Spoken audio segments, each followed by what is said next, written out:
Hello, hello, hello.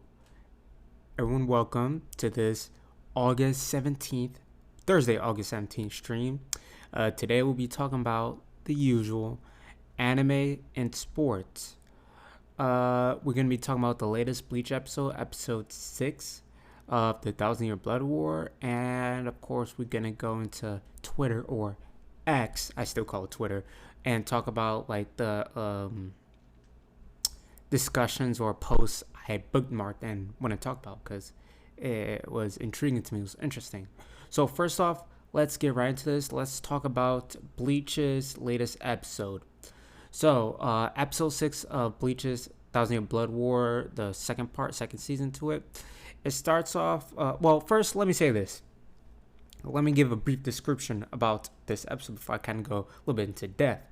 So this episode, basically this episode title, or like the one sentence or word, or not, yeah, one word I will say about this episode is basically that covers the broad aspect of this episode. Rukia. Period. Point blank period. This episode was highlighting and showcasing Rukia. And this was a fantastic episode. Bleach been killing it with every episode. It literally, there might be one episode where it's like, that's like an 8 out of 10, but not a 9 or like a 10 out of 10. But other than that one episode, possibly, every episode has been hitting. Literally, I have not seen an anime go on this streak, really. From the anime I watched, that's been like perfect every single episode.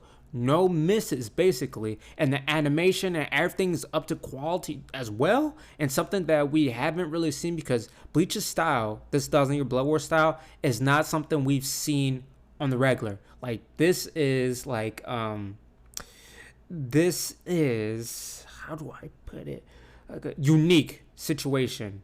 It's like an animation style we haven't really seen necessarily. So yeah, what animation like that, sound like that, visuals, everything, voice acting, everything is on point. Really haven't seen something like that. Well, in my opinion. So, yeah, basically, like I said, this episode is just about Rukia and her. So, how the episode start off is we get Ichigo and the Soul King Palace. The Soul King Palace, I think that's what the name of it. Yeah, and then you got the captains of Squad Zero huddle around him because he's heading back to Serete to, help out with the battle, help out with the fight against the Stern Ritters. So right here you have Ichigo with Squad Zero. I forgot their names exactly. But last episode we ended off with him with this lady right here. He went into her area, but we didn't get to see what exactly she put him through or the test she gave him. I'm assuming that we're probably gonna get a look into that like later on in the series because, like I said, they didn't show it at all. But there might come up a situation. What I'm predicting is that there might come up with a situation where Ichigo goes through when he's in a battle and then he remembers, oh snap, this is what I went through with her, and then they're gonna show like a flashback of what he did with her. And yeah, possibly if they ever do show it, I think that's how it's gonna work out. But yeah, Ichigo's going back to Serete to help out with the battle. All of them are saying how he's gotten stronger and how he's basically ready to battle. And in this funny quote, he said, "Hey, don't you think these are a few too many layers? Hey, I know I'm possibly gonna say this a lot, but these Bleach characters in the Thousand Year Blood War are dripped out. They're fly. They're fashionable. They're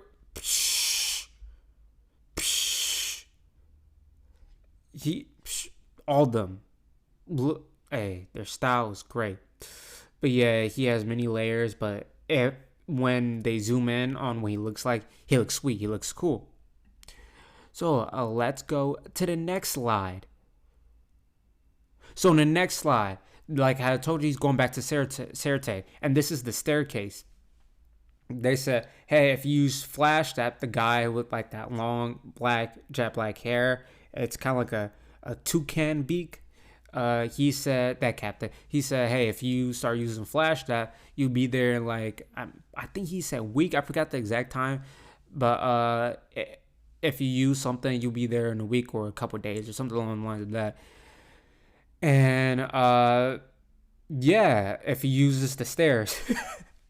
But the funny thing is, no, no, no. Ichigo didn't use the stairs. He just jumped off, and because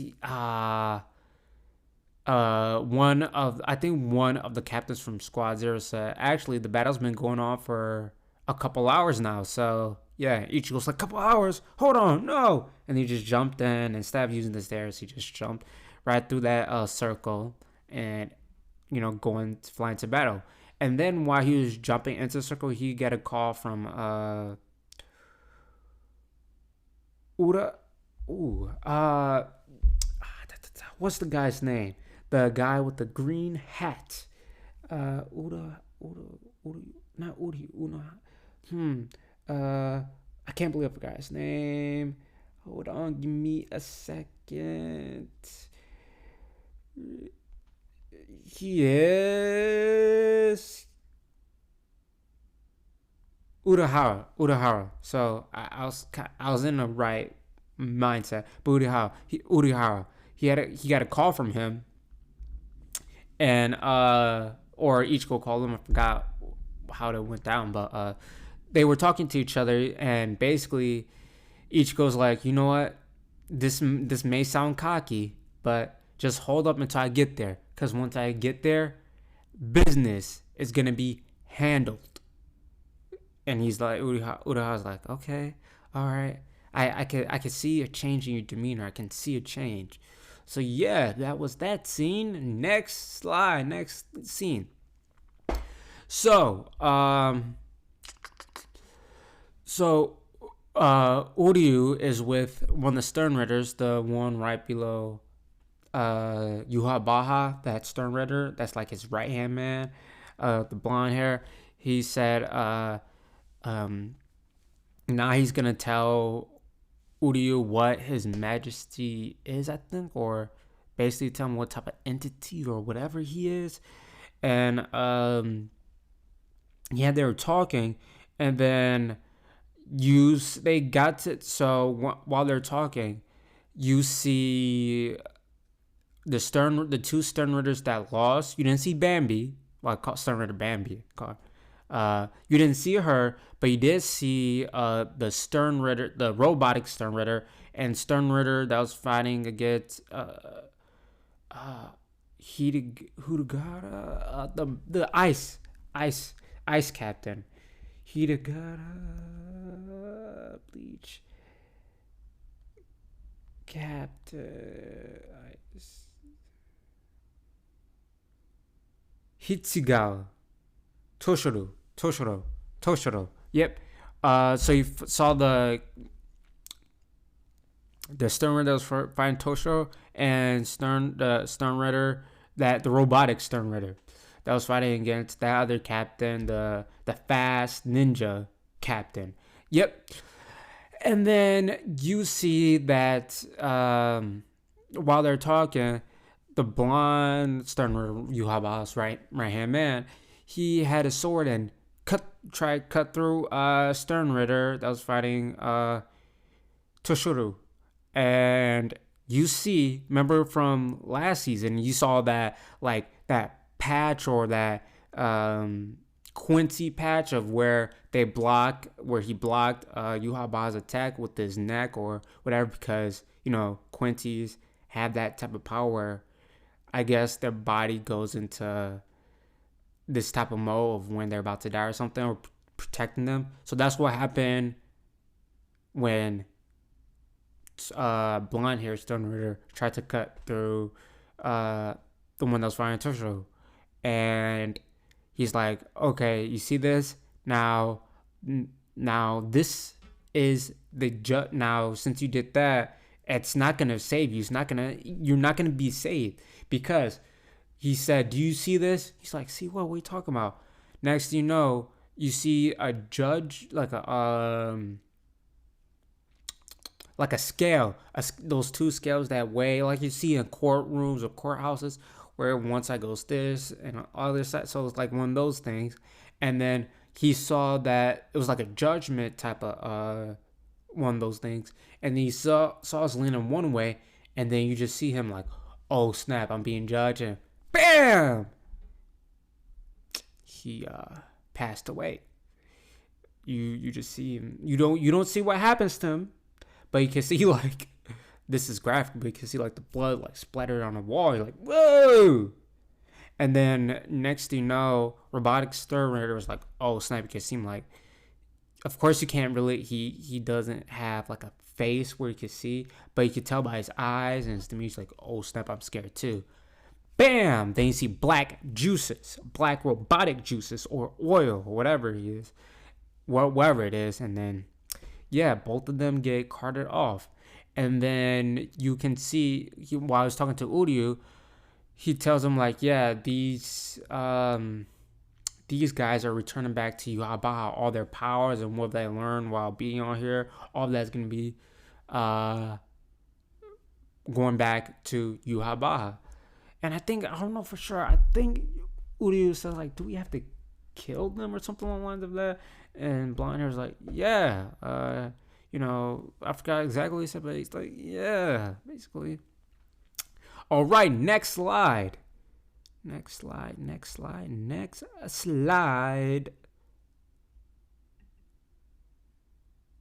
All right, now this is the part.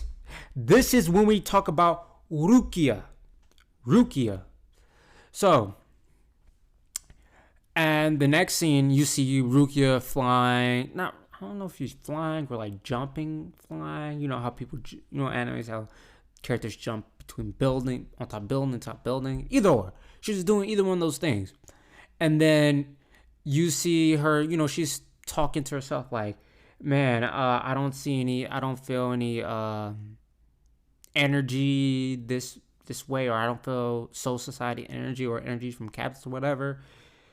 And she's like, man, I probably should have stayed back and helped Renji or whatever. Like, she didn't need to, but she was just saying, I could have stayed back and helped Renji. Next thing, she's on top of this building. And then she's just, like I said, talking to her, thinking. And then she feels this hand grab her. She's like, whoa! What is that? And you can see like a cold sweat coming down her because she's like, what was that? What just happened? And guess who returned? So this Stern Ritter is Stern Ritter F. The one that faced Bakia. And they absolutely dominated him. Well, you could say because he stole his Bankai and all that stuff. But he beat Bakia and, and then left him in a critical condition. So now he's facing against Rukia. Now I'm just thinking back to it where while we're on this rooftop scene, he said, hey, if I put an end to you, do you think Byakuya will come and try to save you or come over here? And Rukia is like, maybe, possibly. He's like, oh, okay. All right. And I kind of like how he has like a deep, sinister voice. Stern Ritter F. This is Stern Ritter F. This guy right here. This creepy dude right here. I like how I have a deep, sinister voice because it fits well with him. And yeah, basically when Rukia said, he's like, okay, all right. And then now Rukia and Stern Ritter F are fighting.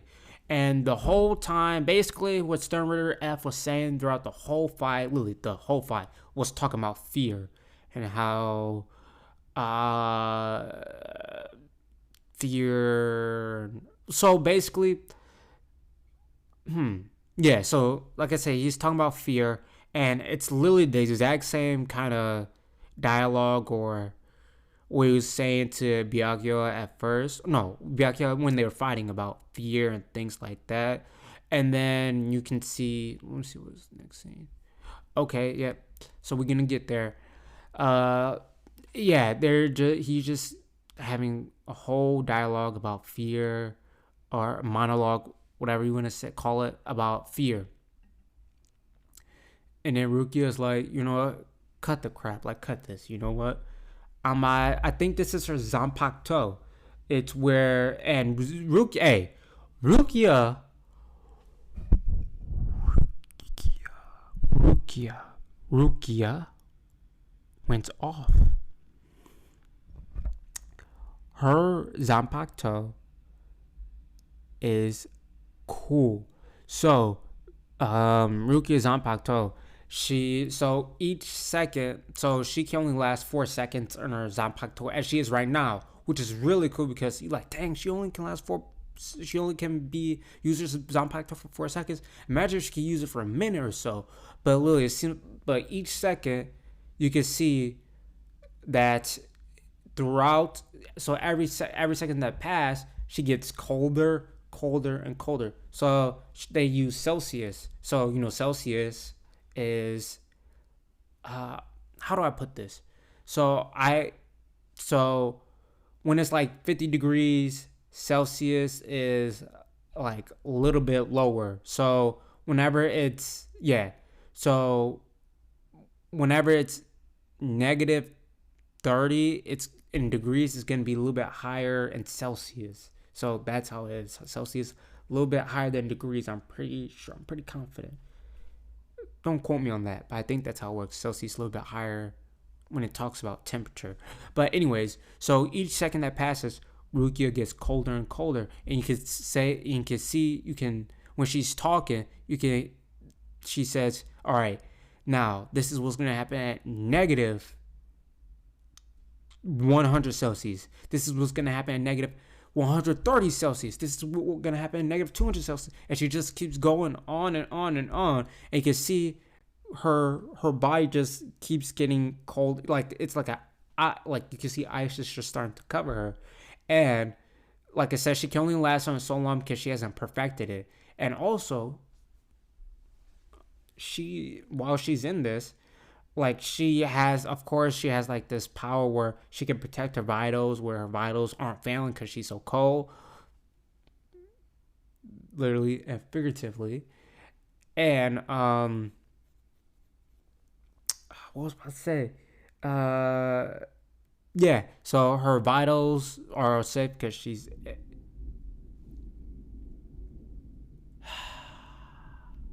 great. Thunderstorming again. So, what was I about to say? I know I'm all over the place. I'm trying to, Oh! I missed it, didn't I? Again. I gotta do better with this. I was about to say something.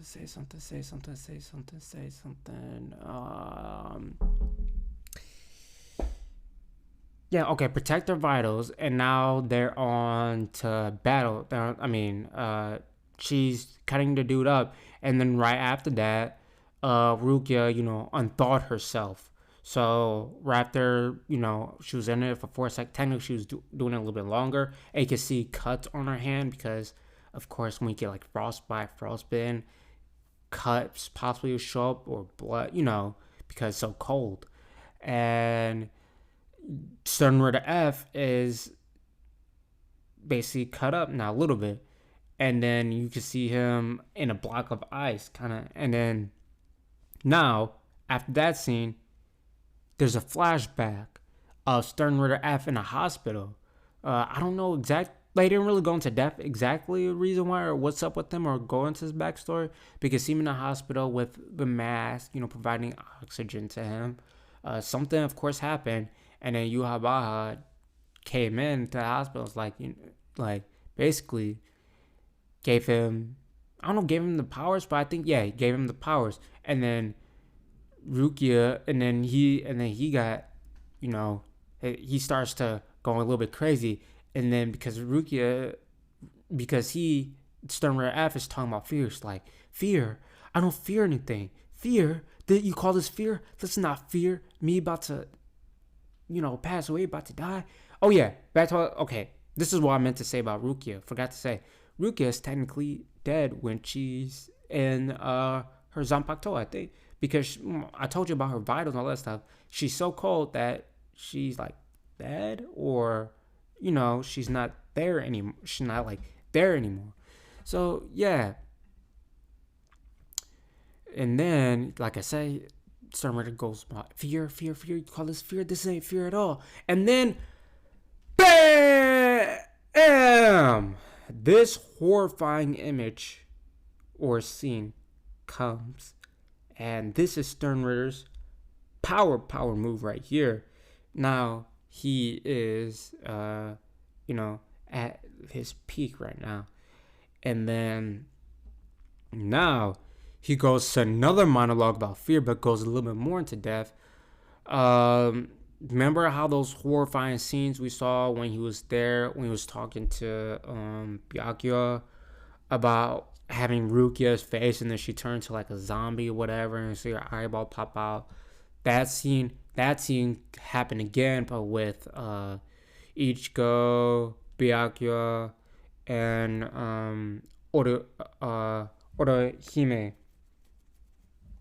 That same imagery. And then Rukia was kind of confused because earlier she didn't fear anything, or the icicle things he shot at her, or not the icicle, those things he shot at her. She was, Lord, wow, that is nuts. That it was a white flash. These thunderstorms are crazy. But yeah, and then he was shocked that she was catching them, because he's like, wait, no, this shouldn't be happening. But she did, and then she turned them to ice, and they felt, and they broke.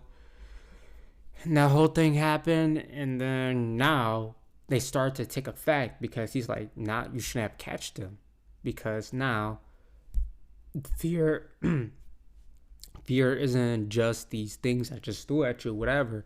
They're now inside, they're in doubt and embedded inside of you now, or things like that. And Rukia was like, oh wait, what? And then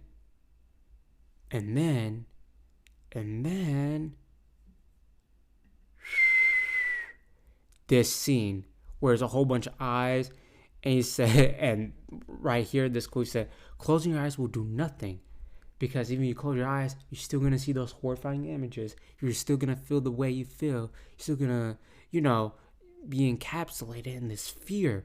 And then now those horrifying images, like I told you before about the ones we saw with Byakuya, same thing again, once I said again. And then and then you see these flies crawling up her, and then you hear Rukia kind of scream a little bit on the inside. And guess who showed up? This dude Byakuya cut through whatever fear Rukia was in. Bam! This dude Byakuya looks cool. Bleach, why are you doing this to me? Bleach, why are you doing this to me? All these characters are dripped out. It's ridiculous how nice these characters look. Bleach has one of the nicest character designs in anime. I'm being serious, especially in 1000 Year Blood War. Literally, everyone got an upgrade. Basically, it seemed like everyone did get an upgrade in 1000 Year Blood War, how they look. But, yeah, Byakuya shows up. And then, can I go a little bit further? Okay, hold on. You didn't see anything. So, Byakuya comes in, and then, and he was talking to Rukia, and said, Rukia, trust me, you don't have any fear. And he just go on talking to Rukia, and then Rukia, you just see her eyes start to open up and widen up. You say, why is her eyes starting to widen up when Byakuya is talking to her? I understand that's her older brother, but what's going on? Let me tell you what's going on. Byakuya is giving Rukia, I want to say praise. Yeah, I guess you can say praise, saying, Rukia, I felt your power level, your spiritual level. You have improved. You're doing good. And then Rukia's like, he's acknowledging me. My older brother finally acknowledges me, and it's kind of like a heartwarming moment. And then of course, Sunrise S is like, oh, Byakuya, you have returned now. And then Byakuya is like, yeah, return now, and all this other stuff. Nothing really important. And then he Stern Ref goes into another form of his, final form. Goes to another form of it. And then Byakuya's like, you know what, Rukia? You can handle this. I'm not, I could fight him, but you've done well. You like I said, he's acknowledging Rukia, and Rukia feels, like, what, I can do anything now. And what I do like, I was kind of on the fence about this. I'm not gonna lie. How I felt, I believe that Bleach should have, at first. My opinion has changed now, but when Byakuya was facing Stern Rider F, I believe Byakuya should have, shouldn't be. How do I say this? When Byakuya was fighting Stern Rider F, and Stern Rider F was just dominating Byakuya, and you saw that one scene of him against the wall, I thought it would be better off if Byakuya wasn't like in Bleach anymore. Like he kind of like, I want to say, yeah, he wasn't in Bleach anymore. Like I could basically say, like, if he was passed or if he was dead, whatever, right? He ended, and Rukia had to. I don't want to say Rukia had to deal with it, but he ended. Byakuya wasn't there anymore. That's why I thought Bleach should have done at first, because you're thinking, there's no way Byakuya could return from this. Now, come on now. Now, this is like plot armor or whatever. Or, yeah, like, there's no way he could return from this. But now that this scene happened, I'm happy Byakuya returned. I'm happy because this did like a full circle. Like, yeah, you could say full circle of how he acknowledges Rukia now. How Rukia is not fearful anymore, how he is praising her, all this other stuff. We wouldn't have seen this if he was dead, or if he wasn't in the series anymore, physically in the series anymore.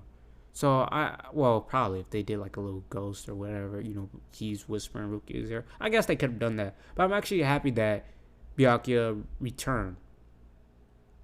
Yeah, and also I'm happy Byakuya returned too, because I don't remember. Someone correct me if I'm wrong.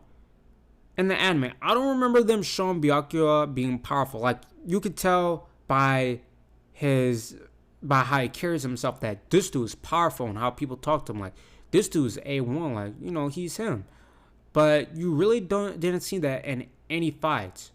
All the fights I can think of about in Bleach, he got his butt kicked, I think. Or he wasn't, like that. But I'm happy that, they showed him like this. So yeah. So like I said, he's acknowledging Rukia, giving praise to Rukia, and then Rukia,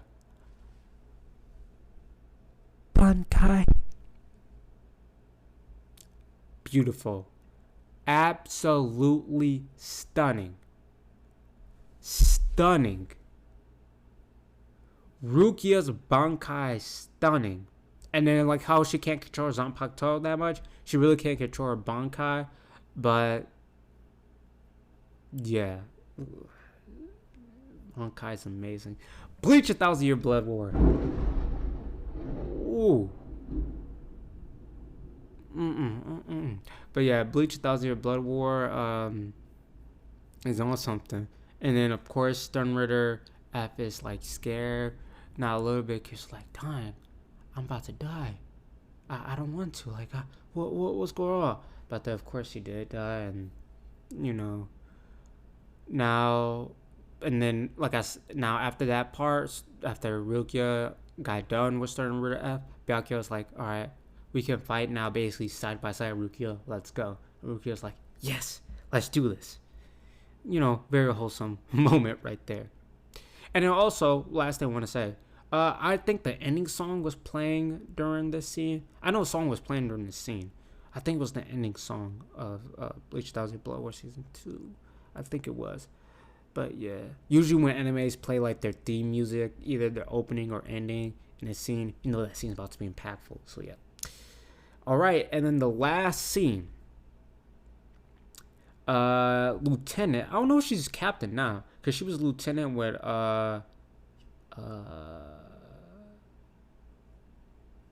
ooh, I forgot her name, but well, Kenpachi, the woman that fight Kenpachi, her the first, yeah, her and Kenpachi's lieutenant right here. Uh, she is healing one of the captains, and she asks Kenpachi's lieutenant, "Hey, how like she came back? This lieutenant came back and gave uh this lieutenant or cap. She could be captain, I don't know, but she's lieutenant. Gave her, the necessary medical equipment that she needed, to heal this captain or heal people. And then she's like, wait, how did you even get that so quickly? Or how did you even get that? She's like, oh, I just take it and start running off and things like that. And then she's like, ooh, scared because she's like, oh yeah, I could punch them too, whatever, right? It's like, wow, you're really powerful. And you're this, I don't know if she's young. Here's the thing, how anime series do. You can't tell if she's young or if she's old. But yeah, she might be young. But she's like, ooh, scary. But then another Sternritter comes up. You can't really sense him. And then she feels him. And then her, the lieutenant, punches the guy. And then she's like, what? She didn't really punch him. And the guy punched her right back. She couldn't really tell or see him. And then, yeah, another battle is among us between these two. Maybe these two. I don't know if Kenpachi's going to show up against this battle, because this battle seemed like, I'm not going to lie, this Sternritter looks weak. So these two might take him on. But yeah, that's the ending of episode 6 of Bleach's 1,000-Year Blood War. All right. So Bleach 1,000-Year Blood War, great episode. Now, let's talk about how long I've been going? 32 minutes. Whoa, just talk about that. That is crazy. That is nuts. That is bonkers. All right, next thing. Let's go to Twitter and look at bookmarks. The things that I bookmarked. Now, talk about a little more.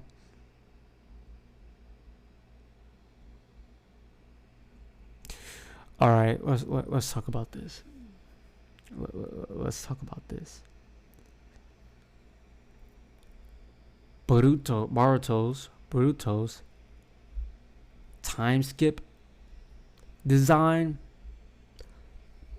Boruto's time skip design is one of the best or the best time skip design. I'm gonna say that. This dude looks like he's about that action. Like, yeah, the stuff he witnessed, or that little journey or adventure he went through, while the time skip was happening. He looks like he's seen some stuff. Roots look like he's seen some stuff. He looks sweet with that sword too. The design, the drippity drip. Boruto is showcasing right now. The creators did their thing. And now I like the design even more because I'm not gonna lie, I wasn't really a fan of Boruto's art style. I wasn't really. I thought it was okay, but now since he's older, it looks really well with him now. And the art style I'm pretty sure has improved as well, but still the art style looks way better now that they're older. And now one thing I do gotta give them credit for, it does seem like a sci-fi type of Naruto, a sci-fi type of Naruto universe.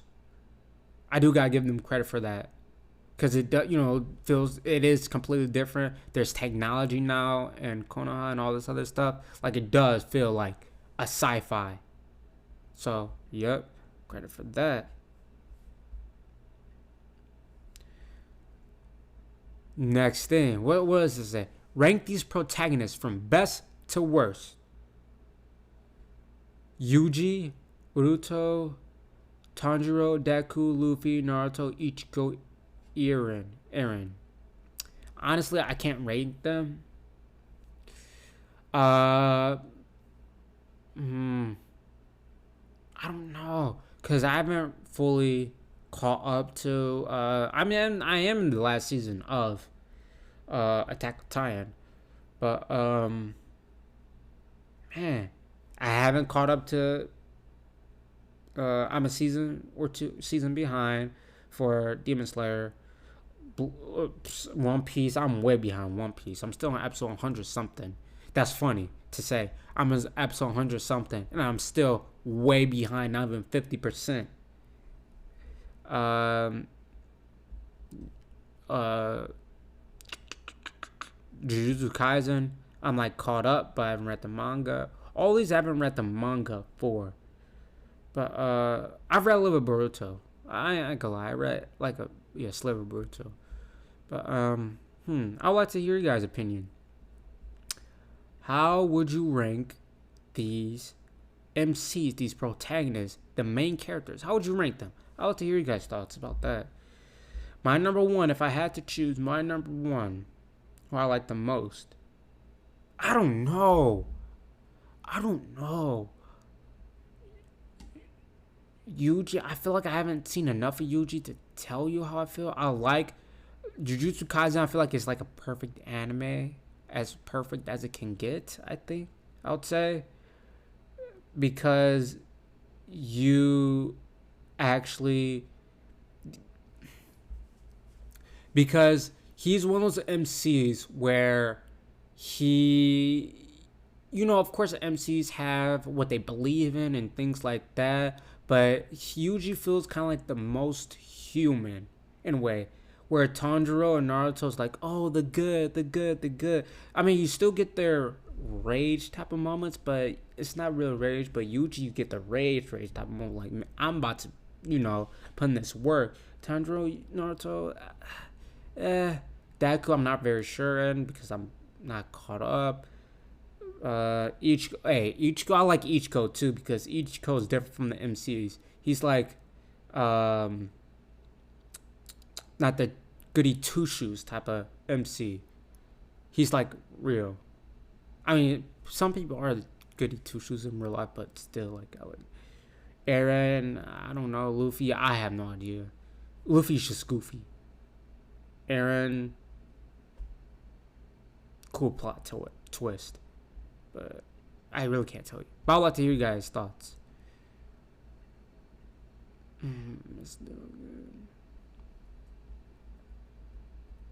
Look at this. Look at this beautiful scenery right here.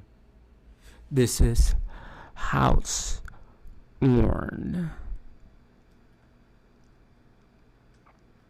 Orn, ORN. This looks like the Bat Cave or Bat Lair. This is beautiful right here. And the tall trees too. Beautiful scenery. I like that. That looks cool. Ultramodern. I'll tell you, them ultramodern looks I love. Absolutely love. Let's go on track. I don't think I ever talked about track. I love track. Alright. Oh man, this is August 9th. When was this? That's terrible. But yeah, it said grab your popcorn. For this 200-meter clash, defending champ Gabby Thomas. No. Sharika Jackson. I apologize if I'm saying her first name wrong, but Sharika Jackson takes on fastest woman in the world for this season, Gabby Thomas. And I have to get back into track, like knowing the track stars, knowing the track athletes. I'm not gonna lie, I fell off a bit. No, I fell off. But I have to get back into track. But yeah, I just want to put this because I love track. Track is an underrated sport. Love watching, but I love to get back to track, and I want to shed some spotlight on track, women's track too. Men's and women track is amazing. So yeah, Just want to shed some spotlight.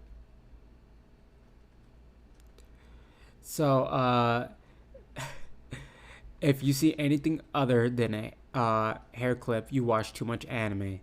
Do you know what this reminds me of?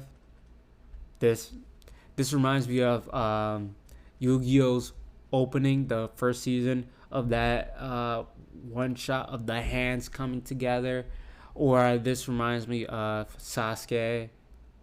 You know, Uchiha when he has that. I forgot what type of mode, but yep, this thing. And it reminds me of one other thing, something Jujutsu Kaisen as well.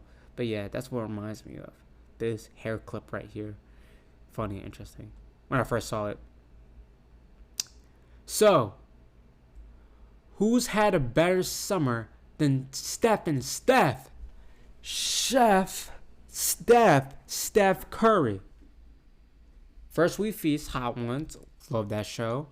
Drizzy Drake's concert, American Century Championship, and Paramore concert. I don't know, this year's summer. I don't know, maybe James Harden now. No, but James Harden was just in China. I don't think he did anything else. No, but he did say that one thing. I think about the owner or the manager or something. Yes, he did say some stuff, but I think Steph, because Steph has been all over the place. And then also, they forgot his documentary. Psh. Yeah, no, I had a better summer than Steph right now. That's been publicized. Yeah. Steph. And then video of Tennessee Titans video release a preview look for their video of Tennessee Titans have released preview look of their future $2.1 billion stadium set to open in 2027. Very impressive. All right, let's look at it. Let's watch it. All right, cool. It's cool. Architect. It reminds me of I can't really say. It kind of reminds me of the Chicago Bears a little bit. Their kind of preview. This type of preview, these previews and stadium previews, all kind of look the same now, which kind of sad about. I mean, they look nice. They look nice and sleek, but see, that's cool. That area. All right, let's go in. All of them are indoor too now. Okay, now that looks exactly like SoFi right there. I've never been to SoFi, but from this preview, it looks literally almost identical to SoFi. A little bit. And Vegas a little bit too. Yeah. I'm sticking with that. A lot of these stadiums now look the same, which I don't know how I feel about that. They look, like I said, they look nice and sleek, but all of them look the same. Alright, concert, cool. World concert, okay. City of Nashville, nice. Touchdown Titans, yeah, cool. Cool little feature. Yeah, I don't know how I feel about this. It's for the simple reason all the stadiums are now looking the same. There's no individuality like that anymore, seems like, with these stadium designs. I might be wrong, but as of right now, that's how I'm feeling. Okay, next thing. They really went 4-0 with these WWE video games. SmackDown vs. Raw, the original. SmackDown vs. Raw 2006 with Batista and John Cena. SmackDown vs. Raw 2007 with Triple H, Ray, John, don't know who this woman is, and Batista. I don't know. Raw 2000, that wasn't Raw 2. I was about to say Maurice, but definitely not Maurice. I have no idea. I guess. Gotta see this. And then Raw vs. SmackDown featuring ECW 2008 with John Cena, Undertaker, and Bobby Lashley. The funny thing is, I don't know if I played SmackDown vs. Raw, the original one, with Vince McMahon on cover. But I think I'm pretty confident I played 2006. I do have 2006. I don't think I played it though. Yeah, I have it, but I haven't played it. Oh my goodness. I spent hours, hours. My favorite game was SmackDown vs. Raw 2007. But can you guess what gaming system though? On the PSP, on a PlayStation Portable. That was my game on a PSP. SmackDown vs. Raw. It was top tier. I love that game. Amazing, phenomenal game. If you never played on the PSP, get yourself a PSP and play that game. Well, I don't know if you need a PSP now, but if you ever do get a PSP, get SmackDown vs. Raw 2007. Mwah, phenomenal game. Loved it. Okay, SmackDown vs. Raw 2000. That was 2007. This is 2008. What's funny is I remember I got this. What store did I get it at? A Walmart in 2008? I don't know. I remember I was with my aunt. It was either Walmart or Kmart, and I remember I got this game on. Hold on. Another portable device. Maybe a wrong decision. No, it was a wrong decision. I got it for the DS. What? Crazy. I know. I love portable game systems because I remember I wasn't really. I just love portable game systems because number one, who wouldn't want to travel and play their video games while they're traveling? And in a portable game system, you can play it whenever you feel like it. You on a plane, you can play it.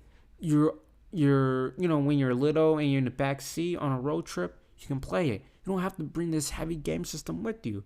The things you saved on the game system, you can take it with you on the go.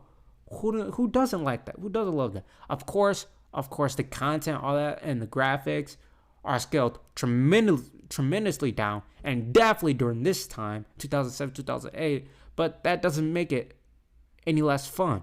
It still could be fun. But on the DS, it was terrible though. I ain't gonna lie to you. DS, I didn't like it because you had your pen, your little pen, and then you had to swipe to do those. It was terrible. It wasn't actually like a game.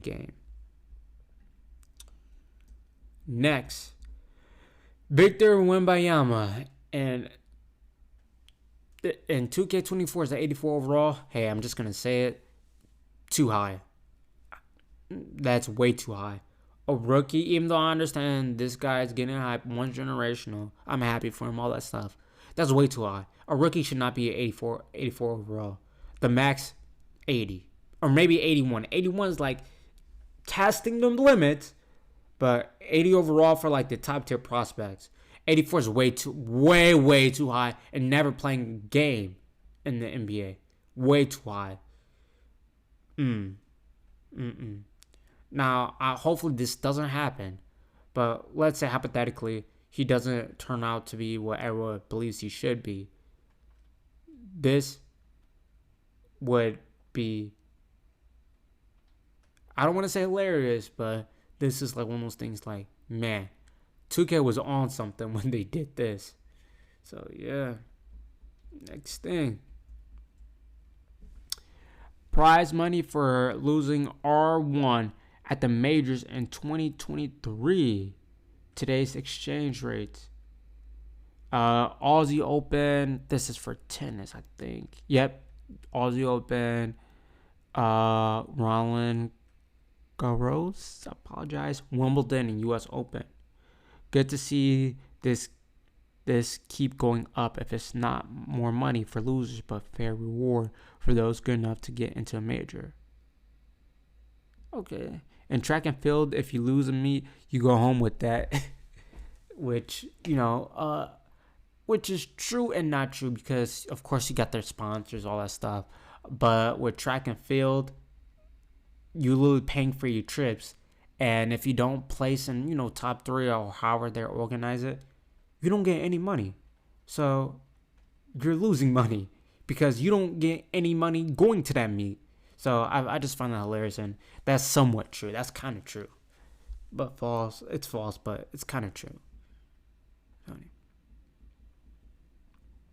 So Flow Track, a total of $8,498 will be distributed in prize money at Budapest 2023.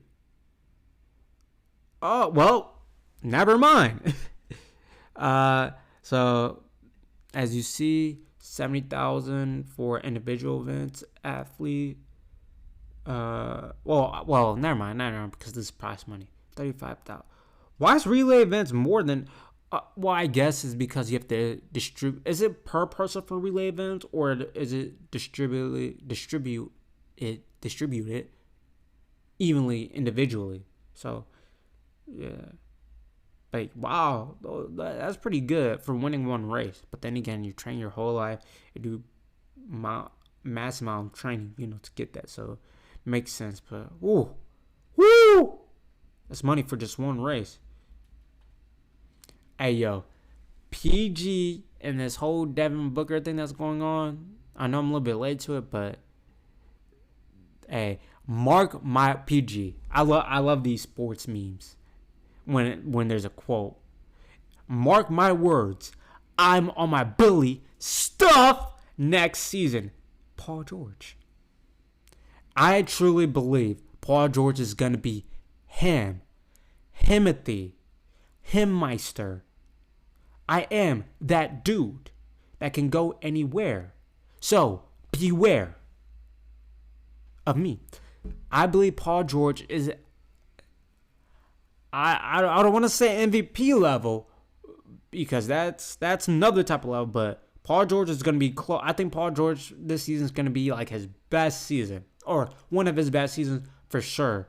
With the whole podcast and everything that's going on, I don't know. It just seems Paul George is into another element, to another mode. I feel like, oh well, that's sad. That's her. But I feel like Paul George, hey, he's gonna be amazing next season. And then,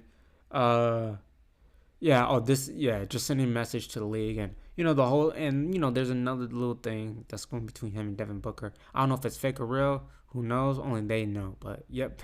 So someone had to do this. So like I said, Boruto time skip design, masterful, a masterpiece, amazing. They did their thing. The whole cast of time skip because now they came out with the leaks because this was August 10th. It's August 17th, but the whole leaks of what the chapter is going to be about, the time skip designs for every character looks amazing as well. Like they were really doing something with Boruto time skip, and I hope the two blue vortex is more of a serious type, gives a serious type of vibe, because by the looks of it, it looks like it will be wouldn't looks like it'll be like more of a serious type of vibe. You kind of get that, but I hope it really does go, like, hey, not serious like Berserk type of series, because Berserk type of series is, well, it's sinning number one, but that's a whole nother level. But hey, it should be the two blue vortex. I'm here for it. I'm ready for it. And then they says better than Infinity Times, better than Gear 5. Hey, I'm not gonna say anything. Gear 5 Luffy looks cool. I haven't seen all the gears because, well, I know people post them online, but I really try to stay away from them because I feel like eventually I'm gonna watch One Piece or finish watching One Piece. That sounds hilarious, but I feel like I have to watch One Piece. Because One Piece, of course, is one of the most famous, or the famous, well, maybe not as famous as Dragon Ball Z, but One Piece is, a storied franchise. You have to. If it's not number one, it's number two, surely. But yeah, Gear 5 looks amazing though. Yeah. But I don't know if I'll say it's infinitely times better than Gear 5. But I don't know. I'll say they're honest. Hold on. I know people might get, say, whoa, what are you saying? I will say this. I think they're on the same level for different reasons. The reason why I will say that is because Boruto, it's so different from, where he was into now. It's like so different that it's like, whoa, hold on, man. He changed. Like this design, how he's carrying himself, his mannerisms a little bit. You could, well, from the leaks, you could tell that this is a whole 180 or a whole 360. Like this dude change. And Gear 5 design is like the design that probably is going to become most notable or acquainted with One Piece, Luffy's Gear 5, because I don't know if it's because it's so cool or I don't know why, But yeah, it's gonna get associated with One Piece. Like this is Luffy's power right here. Even if Luffy gets in like Gear 6 or Gear 7, and other type of gears, this is definitely going to be associated because, I don't know why. Because I think the design's impactful. Maybe it's because that scene was impactful or whatever we went through to get to that part. Was so impactful. That's why it's going to be closely associated with One Piece, that gear. All right, next thing. The Four Horsemen of anime, no debate. We all know this. Naruto, Dragon Ball, One Piece, Bleach. We all know Dragon Ball was the OG, and then Naruto, One Piece, Bleach came to follow. This is no debate, of course. I don't care what anyone says about Bleach. Bleach is amazing. Shoot, Bleach might be my second favorite anime. Yeah, there I said it. First is ReZero. Second is probably Bleach. Yeah. And the last thing we're going to talk about is fun facts about Naruto official illustrations, a thread. Last thing we're going to talk about. Kishimoto. Okay, so Kishimoto. Kishimoto spent more than a week to create the composition of the first Naruto volume cover and a day and a half for the coloring period. Okay. Back that he was still using his student materials. Understandably, that's crazy. Only took him a day and a half to color the sandals. That's crazy. But understand why. I mean, this is beautiful. It makes sense why it took him a week composition to create the first one. Next, in this cover, Naruto makes Yakuza salute Kishimoto, who was inspired by various movies about Japanese underworld. Oh wow, now that's definitely a fun fact. Kishimoto used his own cat as a model to draw the statue on the left. Cool, another cool. Yeah. Kishimoto was inspired by the Jump Inside cover with Goku and Frieza. It's supposed to be Frieza, not Freezer, staring at each other. He initially wanted to draw Kubo on the background, but finally chose Gambuta. I apologize for this. But yep, and this right here, Gaara, Naruto, the frog, and Gaara's tail beast right here. Cool. This is absolutely cool. Cool design. The editorial staff of Jump asked Kishimoto for around 20 characters for the illustration, but after drawing Jiraiya and Naruto, he gave up and decided just to add the other Team 7 members. Okay. Cool. Kishimoto originally planned to draw a dying Naruto, but wasn't allowed by Jump editorial staff. So the illustration was supposed to be the next WSJ cover, so he made something less shocking. Okay. Wow, that's dark. I don't know how. I mean, I guess it would be cool, just one cover. But then again, shonen is, preteens to teens. And of course adult too, but their target audience is definitely preteens and teens. This cover was particularly detailed because a lot of people told Kishimoto his covers were too simple. You can notice the change from volume 35. Yes, there's a lot of things that are going on. Yeah, definitely take more time to draw all this out in color. Yeah.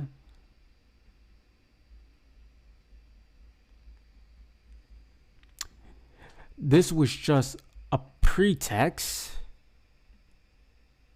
to draw an electric pole. Kishimoto loved drawing them and said one day he would like to make a magnificent electric pole that conforms down to the smallest detail.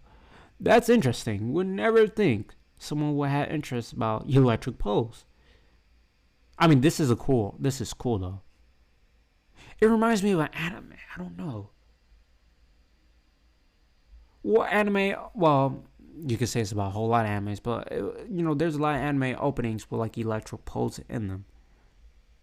This reminds me of a specific, a particular one. I don't know. And this also kind of reminds me of Soul Eater a little bit. The design, that gothic era type of design style in electro pose too. I don't know why it reminds me of Soul Eater design. Wow, how many of these do we have left? Oh my goodness, great! Oh no! Oh, this dude. What type of thread is this? Well, oh.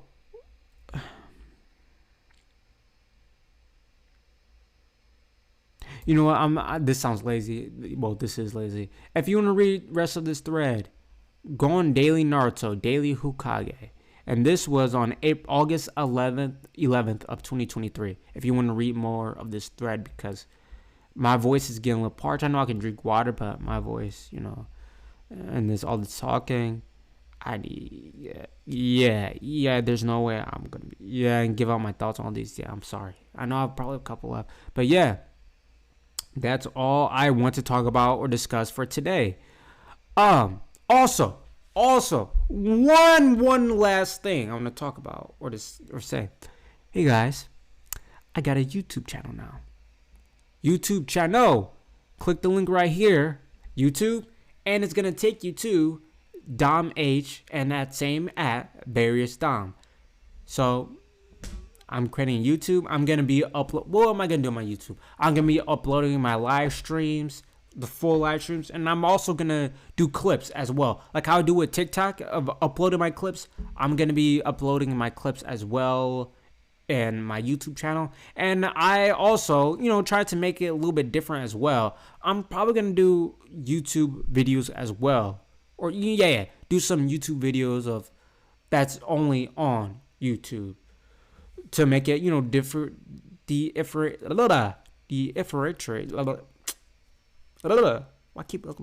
but trying to make YouTube different from my other type of, I guess, social media type of platforms to make it, because I don't want to make everything the same exact thing. I want to, to make sure there's a difference into it. So yeah, my YouTube channel, I'm going to be uploading my stream and as well highlights, and I'm probably gonna do YouTube only content on YouTube as well. But yeah, so I have, of course, Twitter. I really don't use Twitter much, but I have my YouTube, which I'm gonna be uploading on YouTube quite often. YouTube, and of course I'm on TikTok as well, and am on TikTok quite often. And that's the refrigerator, I think. Refrigerator. Yeah, refrigerator. And I'm on Instagram Threads. I'm going to be adding that as well. So, yeah. So, I'm on Twitter, YouTube, TikTok, and Instagram Threads. I'm really on Instagram Threads. TikTok and YouTube the most. So, yeah, go check those out. I appreciate that. Whenever you're watching this, thank you. I appreciate you watching this. Tell me your thoughts, things I can improve on, what else I should talk about. I'd love to hear your feedback. And once again, thanks, and have a blessed and wonderful day. All right, see you guys. All right, peace.